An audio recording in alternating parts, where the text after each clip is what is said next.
አልሲም ስማ እና የሀብታም ልጅ ነች። እሺ የቤት መኪና ይዛ ልትዝናና ወደ ገጠራማ ቦታ ትሄዳለች። እሺ ስትሄድ መኪናዋ ጭቃ ውስጥ ይቀረቀርባታል። እሺ ሲቀረቀርባት መኪናዋ የሚያወጣላት ሰው ትፈልጋለች። እሺ ከዛ ከርቀት ሁለት ሰዎች ሲመጡ ታያለች። እሺ እነዛ ሁለት ሰዎች መጡ።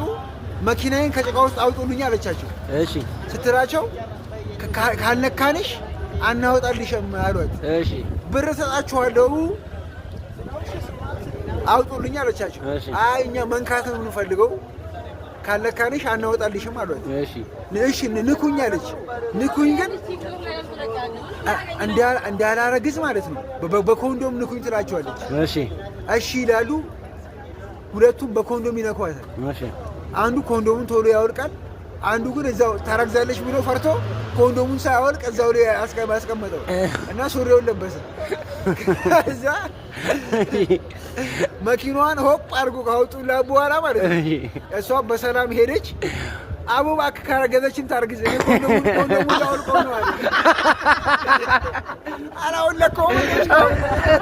ወዲያው ነው የሚጣለው። እንኳን ታረግዝ በቃ ያለው ጓደኛው ማለት ነው።